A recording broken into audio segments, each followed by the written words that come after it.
Hey everyone, welcome to another edition of my live tea tasting. I've got an exciting blend for you guys tonight, and I am like super duper hyped about it. This is something that I've been sitting on for quite some time. I actually bought it when I was in Australia, and I kind of put it away in the back of my mind for quite some time. And then it recently resurfaced while I was digging through my stash. And so, since I never got around to it then, I'm getting around to it now, and it smells incredible. So, tonight's blend is called Moroccan Fire. And I am like, just listening. Hey, Sneha, welcome. Hey, Ma, welcome. Now, listen to these ingredients. It comes with Chinese hand rolled green tea, which I'm going to get to in a minute because it's really interesting.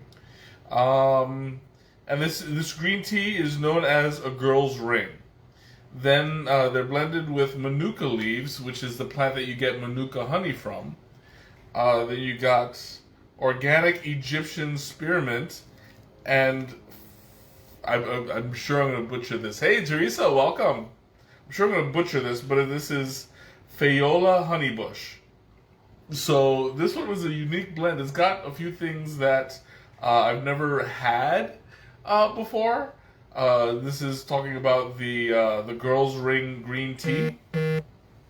I've had Egyptian peppermint, but I've never had Egyptian spearmint. So this is going to be interesting. I'm going to talk a little bit about the green tea, which is called the girl's ring. And I hope that my big fat fingers don't mess this up too much. But check that out. I have never seen green tea rolled like this before. It's literally a little ring, and it doesn't really show well in this light, but it's like a nice kind of brownish green. Like it looks like it's been, it's more on the side of a gunpowder. But even though it's a heavily oxidized green tea versus a lighter green tea, and I wanted to take this one out specifically because in the regular light, it kind of looks golden. Now you can see some of that yellow goldishness in the camera. So it's this one I'm expecting to have like a darker green kind of flavor to it, more on the side of gunpowder. I haven't had any yet, and it might be a little bit difficult. You can't see it? Okay, let me pull it out again. Oh, it's a different one, but it's actually a little bit thicker. You might be able to see this one better. So you see? Right there. It's literally just a ring. I've never seen it rolled like this before. And it's crazy.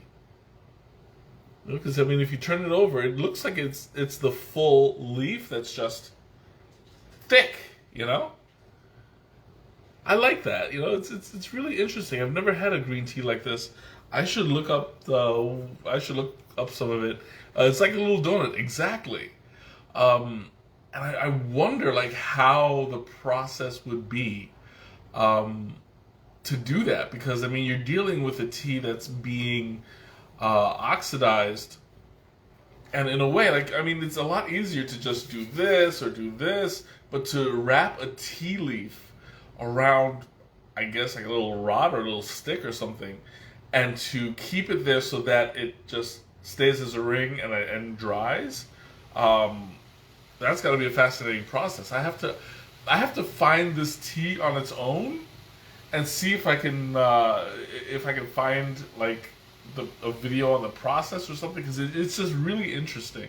I've only seen teas that have been rolled or crushed or like, you know, rolled in a like balled, or rolled or twisted or stuff like that. I've never seen it ringed before. Or is it rang or rung? I don't know. But it looks like it's an interesting process, and I can't wait to taste it. We'll see if it comes out enough in the blend itself.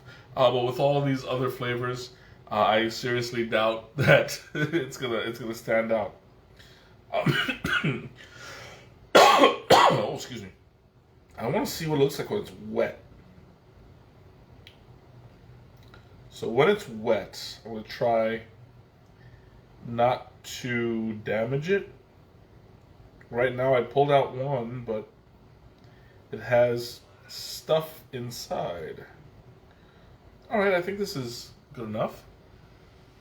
It's like hard for me to not crush it because at this point it's just a wet leaf, so it's super fragile. But I guess I could just unfurl it. And look at that. Let me see if it lets me unfurl it further. Oh wow, yeah.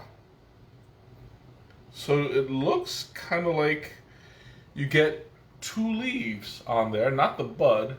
It's not a standard pluck. But you see, it's got 2 leaves here. That's pretty cool. But without further ado, because I've been talking about that way too much. Well, not way too much, because I find it interesting.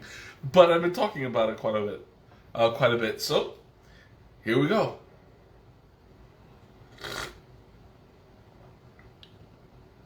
Oh, that's pleasant. I'm getting a lot of the mint. Of course, the mint is pretty strong. But there is a good amount of the green tea in there.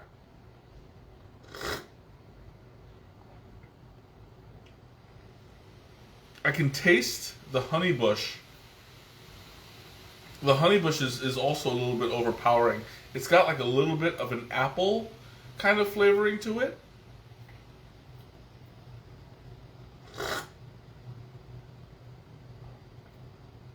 So it's kind of like an apple mint thing going on. It's really interesting.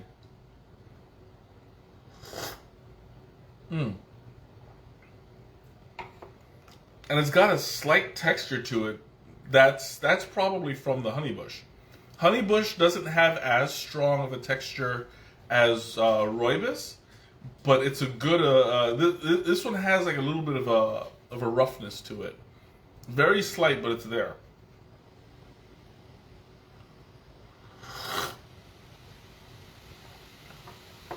Oh yeah, I just saw the I saw the notification. For those of you who don't know, Martin Zavala is one of my friends. I've been following his stuff, so it's about time he follows me. Oh man, but anyway. Yeah, he's an artist, so if you like comic book art, he does some amazing pieces. Highly recommend him. Give him a shot.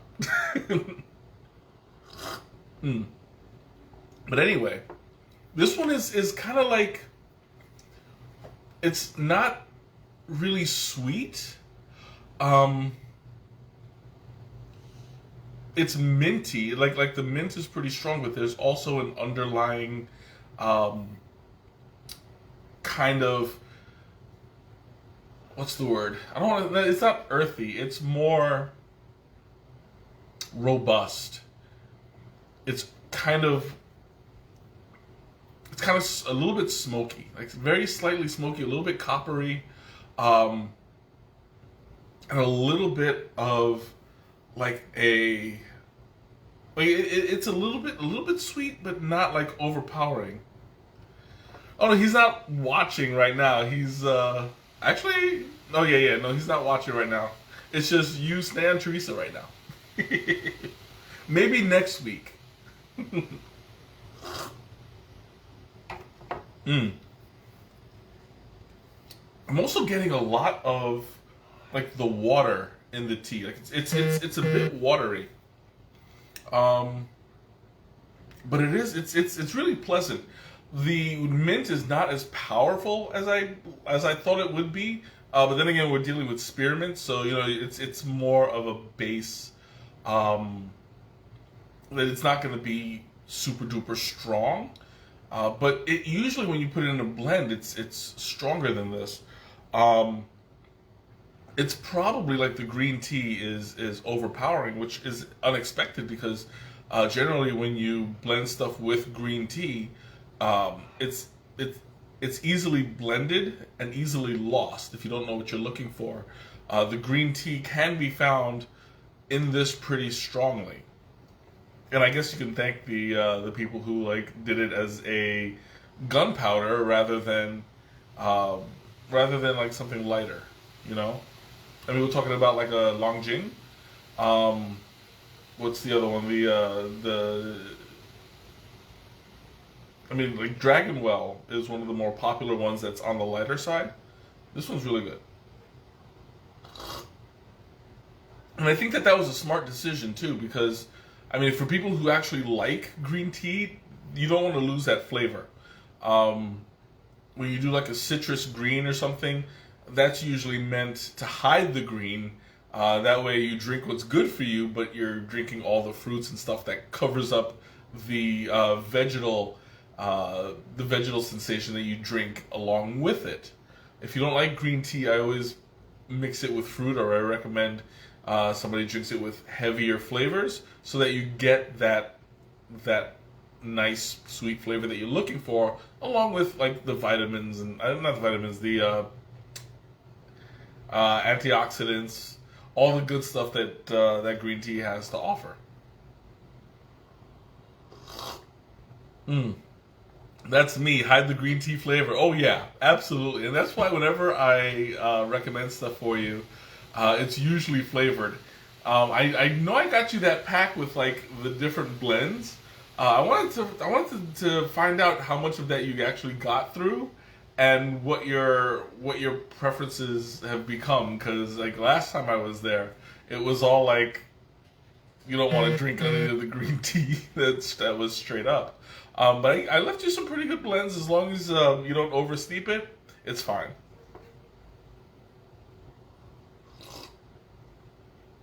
Mm. Yeah, I don't know why people find green tea more of an acquired taste than black tea. Black tea tends to be a bit stronger and more familiar, and that's the stuff that people associate with tea. Hey, Ralph, welcome. Tea bags. People tend to associate tea experiences with black tea, um, and that's more of the influence of that's more of a European influence because they were getting their tea from India rather than China. So India was making the black teas, and it became widespread amongst Europe.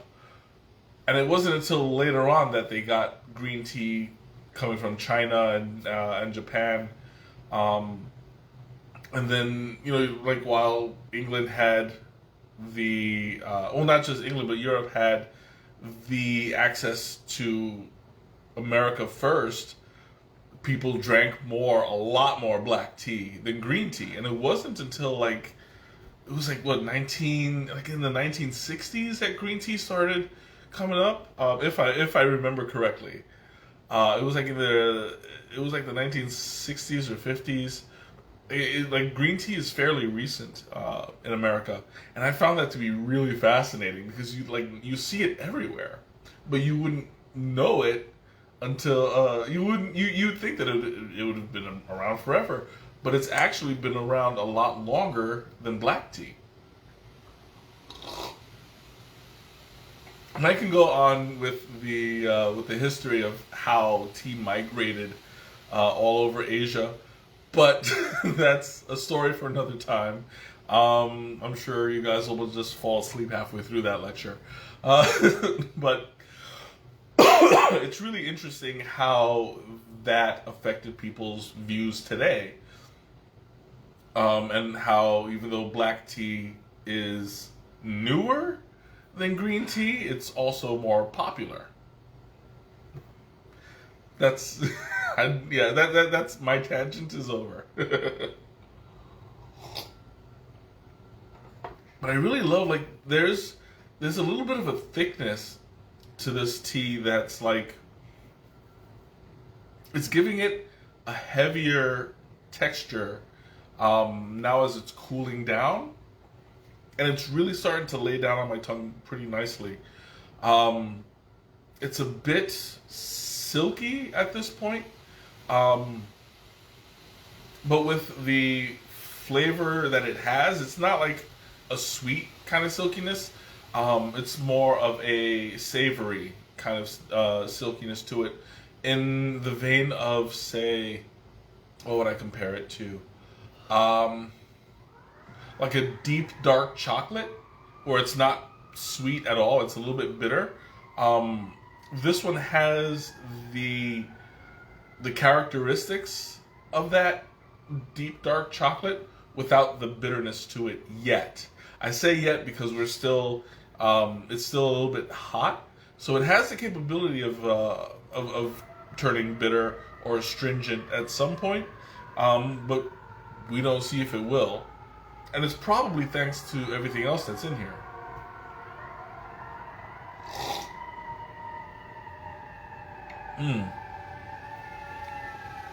Ooh, I love that. It's nice and it's still maintaining that savoriness, but I'm starting to feel more of the apple. Well, not feel, but more taste, more of the appleness to it. As it cools off, it's getting sweeter. That's what normally happens.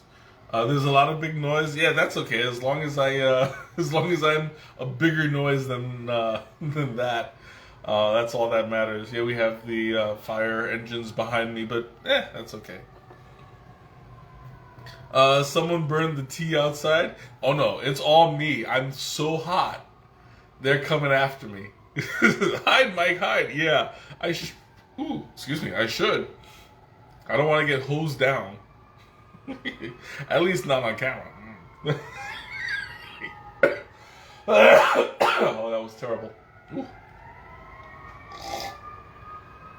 And the thing I like about this is, it's very even. Like, there's nothing there that's overpowering anything else. There's a back and forth kind of flavor to it, where sometimes the mint is stronger, sometimes the green tea is stronger, and that usually happens when like there's sediment coming around. So basically, you get particles of the tea that mixes around in there, and sometimes you just get more particles of one than another. So right now, this does have quite a bit of particles. You probably can't see at the bottom. Yeah, there you go. You can see all that, the black marks over here. That's all sediment. That's all stuff that's soaked to the bottom so far, which is fine. I mean, it's all edible. It's all plant. That's actually the best stuff that's there for you, because you're drinking the actual leaf. It's the same thing that when you drink matcha and it's powdered leaf. So you're getting 100% of everything that's in that it has to offer, rather than just what rinses off. So if you're looking for like a really good beneficial tea, 100% matcha is the way that you want to go. Oh, there's a little bit. There we go. There's a little bit of sediment on the top. Whew. Okay, I'm gonna open up the floor. Questions? Oh wait, nope. Forgot the Thomas taste. we can't do it without the Thomas taste. Okay, ready?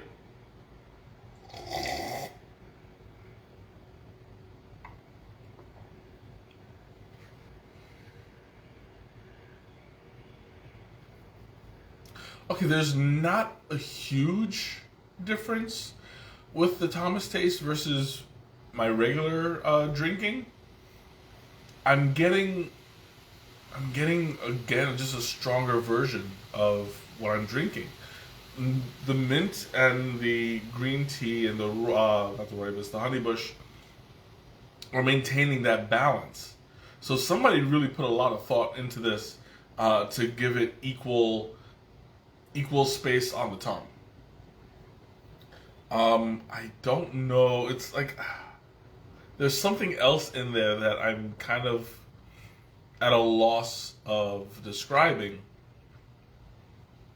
because it's more of a tree kind of flavor to it. Kind like when you go out and you smell a forest, I'm getting that kind of a sensation. It's a little bit woody. It's a little bit slightly salty, but it's really, really nice. This is overall really pleasant. Ooh, pretty good. Okay, now we can open up. Questions, comments, anything you want to talk about, now's the time. As always, hey, Pops, welcome. As always, I answered Teresa's question first. What would I pair this with? What kind of food? Given that it's not too sweet, not too savory, it's somewhere in the middle, I would probably pair it with another food that's in the middle. Would I have this iced? I mean, yeah, but I would probably sweeten it a little bit more. Just because like it doesn't have that general sweetness that I like in an iced tea. That sweetness gives me more of a refreshing feeling. I would actually put more peppermint in here to give it that extra boost of flavor. How salty are the tea bags? They are not that salty at all. Not this time around. It's very, very light. I would say it's about the same kind of saltiness as an unsalted saltine. You know, you have that little slight bready kind of flavor, but it's good. You didn't think I was going to answer that, did you? But yeah, that actually gives you a good idea of what to pair it with. You know, because I mean, it's a nice even flavor, something that would go well with mint. I mean, I would say like crackers or something along those lines, but what would complement the mint? Because I think that if you were to eat that you were to eat crackers with it, it would go very well. The mint would actually make the crackers taste a little bit better too. So yeah, that's one thing. Like, it's a nice little snacking tea. I don't know what else. Yeah, I can't really think of anything because it's like you want to get something that's not too overpowering. But this tea with peanut butter and jelly sandwich, I mean, minus the jelly. If you do a peanut butter sandwich, it would probably go well with the earthiness of this. Unless you use mint jelly. If you use mint jelly, I think that would complement it better. But a grape jelly might be too sweet, so you wouldn't be able to like really enjoy the savoriness of the tea. I mean, like, my goal would be really to pair this up with something that would enhance the mint, because I don't think that the mint is getting its due diligence. You know, I'm a big fan of mint, and you get that nice, refreshing flavor from it. So if I were to, do I drink coffee at all? Not if I can help it. I have had exactly 2 cups of coffee in my life. And one was in college. It was called a grasshopper. That was my second cup, and I'm trying to remember my first. I don't even think... Oh! No, the grasshopper was my first. My second was when I went to Starbucks and ordered a coffee by mistake. So it was like a pumpkin spice or something like that. I thought it was a tea, but it was a coffee. And I was like, well, might as well finish it. And I did. So that was my second cup of coffee ever.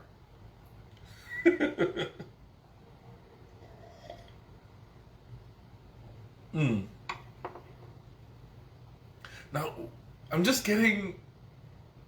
getting the sensation of a slightly minty apple juice right there. How could I be your kid? I have no idea. I mean, the jury's still out on that one. maybe the mailman was a tea drinker.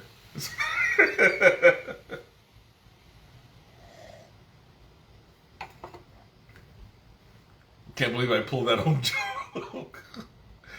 Hey, it could have been the milkman, but you know. Oh my god. Anyway. So it looks like I'm almost done. So opening up the floor again. Questions and comments. Oh, update. We have not had any updates on the ducks lately. I'm going to start pushing that again. Now I've gotten a little bit lazy, I admit, because it's not until August. But I really want to ramp up the fundraising for the ducks, because I mean it's going to an incredible organization. Do I drink tea with dinner? It depends on the dinner. Usually, when I go out, either for like an Asian food or Indian food, stuff like that, I would take a tea with it. Especially there's a nice little sushi place a couple blocks that way that they have different kinds of teas, and they actually serve a pretty nice genmai cha, which goes really well with sushi because genmai cha has toasted rice in it. So you're drinking rice tea and you're eating sushi. Goes pretty well, but they also have a really nice oolong. Which one was it? Which I'm trying to remember what oolong it was. It's right on the tip of my tongue. It was the I'm brain farting. It's the one that tastes. No, it's not a rock oolong. It's the one that tastes like orchid. Doggone it! Why is it? It's escaping me. They had or was it a peach? No, they had a peach oolong too, but there was the Oh my god, I'm brain farting here, and it's like one of my favorite oolongs too. I'm so ashamed. But like their tea goes really well with the food, so I'm always for it. Although I haven't had a rock oolong in a while. Now that you mention it, I'm kind of missing it. I love that taste. Rock oolongs do not last long in this house. That's all I gotta say. Oof, so good. And it's probably the name of that tea is probably gonna hit me like either right after I sign off or 3 o'clock in the morning. I'll be like, that's what it is. I hate when that happens. Ooh, my god, my stomach is like so full right now. This tea is hungry. And this tea is all I've had, and it's not even the entire cup, but I feel nice and full. Probably from the green tea, because green tea is known to have like a hunger suppression kind of effect to it. So, doggone it. Hello, am I back? Now I'm back. Okay. I think, huh? Probably. Hello? Well, I mean, it's still going for me, so... Well, here's the hoping that it's still recording. I'm going to go ahead and sign off. Until next time, thank you all for joining me. Have a great night, wonderful weekend, and I'll catch you later. Bye.